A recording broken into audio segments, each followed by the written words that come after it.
네. 교수님, 그 AI 발전에 따라서 인간을 뛰어넘는 인공지능, 예를 들어서 뭐 우리가 터미네이터 영화 속의 스카이넷처럼 그런 출현 시기는 교수님이 볼 때는 언제쯤 도래할 거로 생각하시는지 궁금합니다.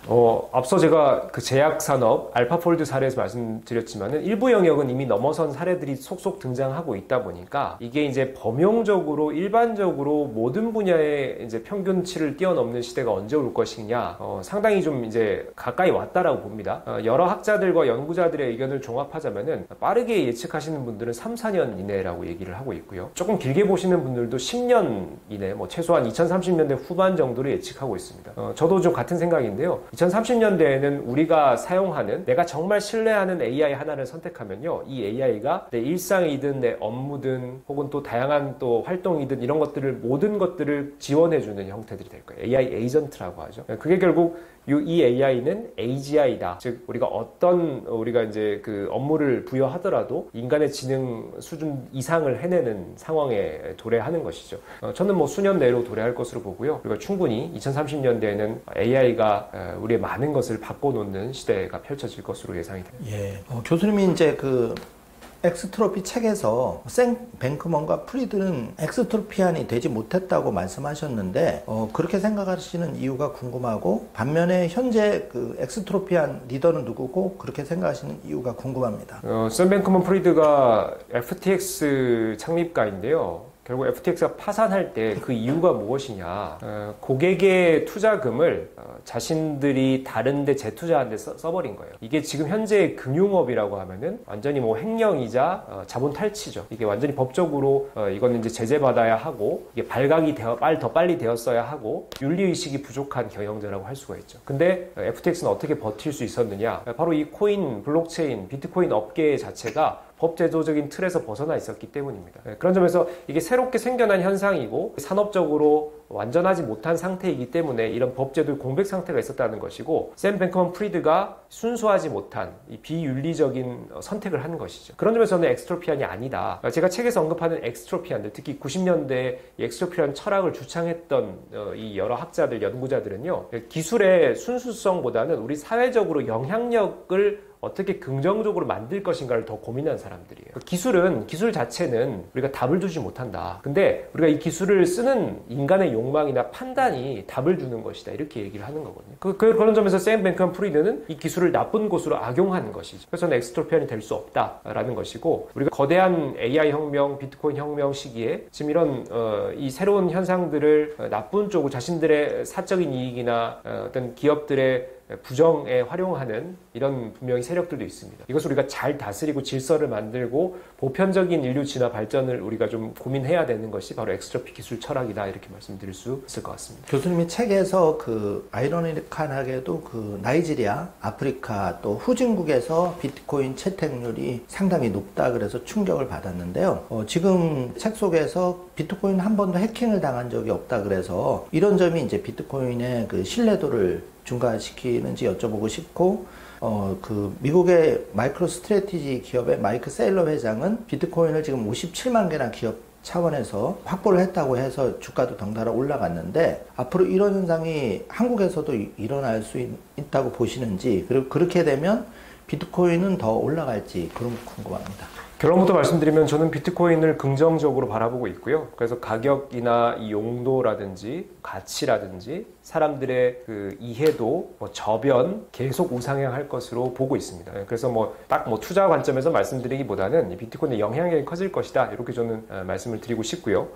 앞서 질문 주신 것 중에 나이지리아나 혹은 이런 그 후진국들, 베네수엘라, 베트남 이런 국가들이 비트코인 이런 보유율이라든지 또 일부 활용도가 좀 있는 이유가 자국의 화폐 위상이 많이 약화된 국가들이기 때문이죠. 내가 나이지리아의 리라화나 베트남의 동이나 이걸 갖고 있는 것보다 비트코인 갖고 있는 게 10년 후, 20년 후 훨씬 자산 증식이 이득일 것이다. 혹은 내가 이것에 리스크를 더 적게 지을 수 있을 것이다. 이렇게 판단하는 것이죠. 그러다 보니까 오히려 이런 개도국이나 후진국들을 중심으로 비트코인에 대한 관심도가 상당히 큽니다. 이것을 어떻게 보면 비트코인을 지켜주는 또 하나의 동력이 되기도 했죠. 최근은 이제 양상이 좀 다르죠.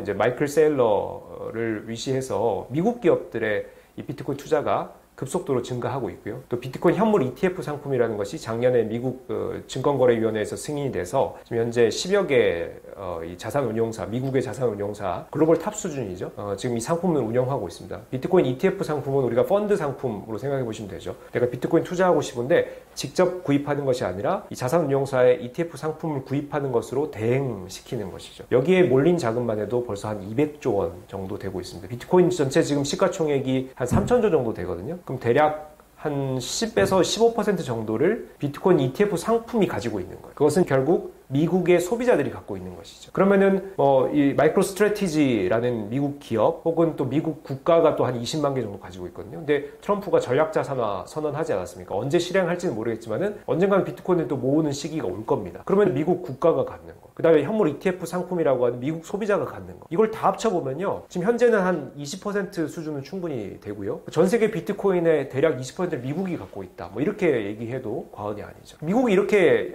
비트코인을 모으는데 업계나 국가가 혈안이 된 이유를 한번 살펴보실 필요가 있어요. 여기까지 좀 확장시켜서 말씀드리긴 좀 이제 시간이 부족하지만은 미중 패권 싸움에서 우리가 이제 그 달러 기반의 이 패권을 중국을 내줘야 될 수도 있다라는 우려가 있고, 이 비트코인이라고 하는 것이 달러의 어떤 그 위상을 지켜주는데 활용될 수 있다라는 좋은 포인트를 트럼프가 읽은 거예요. 예를 들면은 이 비트코인 관련해서 스테이블 코인 업체들이 이 고객들의 자금을 투자를 받아서 스테이블 코인으로 바꿔주는 대신에 그 자금을 가지고 미국 국채에다가 투자를 하게 하는 거죠. 아니면 비트코인 산업 자체를 키워서 이 비트코인과 달러와의 이 상호 운용성을 또 넓히는, 또 거기다가 블록체인 산업을 또 성장시키는 여러 가지 이런 포인트들에서 이 트럼프가 이걸 이해하고 선도적인 지금 입지를 구축하기 위한 노력을 하고 있는 거죠. 그에 비해 중국 같은 경우에는요, 비트코인을 공개적으로 구애하기는 힘들어요. 왜냐하면은 이 부호들이 해외로 자금을 빼돌릴 수 있는 여지를 줄 수가 있고요. 또 하나는 이제 중국은 또 사회주의 국가다 보니까 자본을 통제해야 되지 않습니까? 이게 비트코인이라고 하는 것이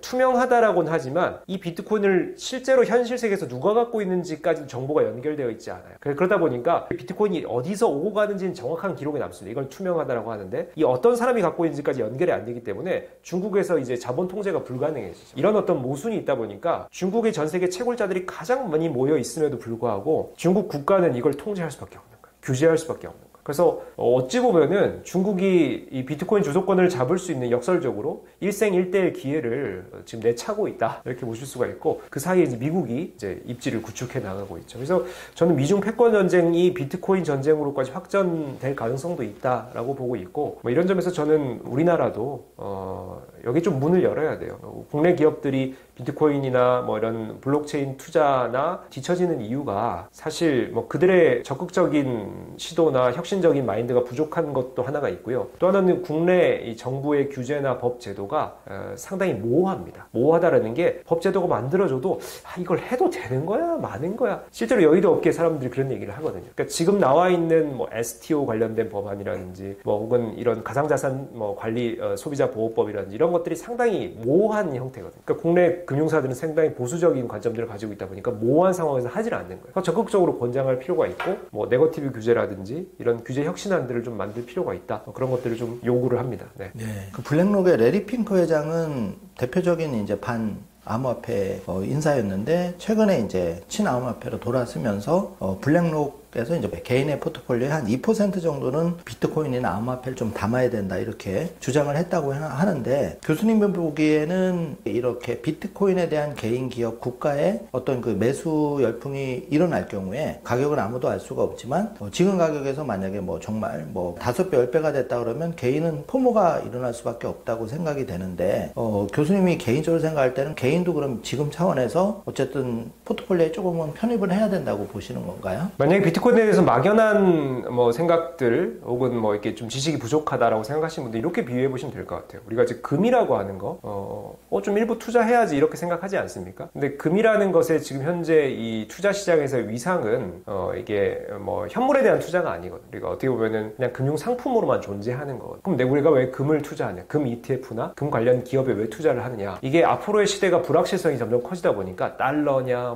미국 채권이냐, 혹은 우리나라 국채냐, 혹은 주식 투자냐, 부동산이냐, 이걸 하나에 몰빵하기가 힘든 시대예요. 그리고 특정 국가나 특정 시스템에도 또 몰빵하기 힘든 시대입니다. 그 말은 좀 분산 투자를 해야 한다는 거죠. 금이라는 것의 위상은 바로 분산 투자에 있습니다. 우리가 우리 국가에 속해 있지만은 내가 여기 국내에 있는 자산에만 투자하는 것보다는 미국 주식도 좀 해야지, 미국 채권도 좀 해야지, 미국 달러도 좀 갖고 있어야지. 그런 차원에서 금이라고 하는 것은 이 미국이나 국내 시장과도 별개의 또 안전자산이죠. 그것을 이제 비트코인에 비교할 수 있어요. 비트코인을 우리가 디지털 골드라고 하지 않습니까? 물론 지금 현재 2025년 현 시점에 비트코인을 주도하는 사람들은 이것을 정말 금의 위상으로 보느냐 안 보느냐는 좀 물음표가 붙습니다. 다만 중장기적으로는 금과 같은 위상을 갖게 될 것이다라고 저는 주장을 하고 싶은 거고, 많은 분들이 그렇게 얘기를 하고 있죠. 현재는 반드시 그렇진 않다. 그럼 이제 중장기적으로 우리가 금의 위상 정도 된다라고 가정을 한다라고 하면은, 그러면은 내가 여유 자금을 여러 자산 상품들에 투자할 때 뭐 내가 달러 조금 가지고 있고, 미국 주식 조금 갖고 있고, 부동산 조금 갖고 있고, 뭐 채권 조금 갖고 있고, 금 조금 갖고 있고, 비트코인도 조금 갖고 있어요. 이런 차원인 거죠. 그래서 우리가 중장기적인 분산 투자 관점에서 비트코인에 대한 어떤 가치들을 한번 생각해 보시고,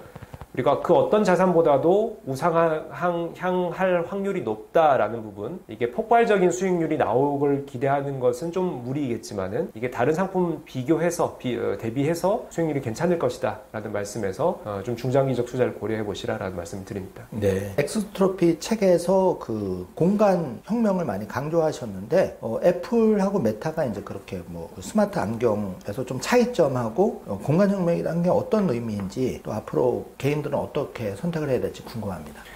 네, 우리 인류가 진화하는 과정에서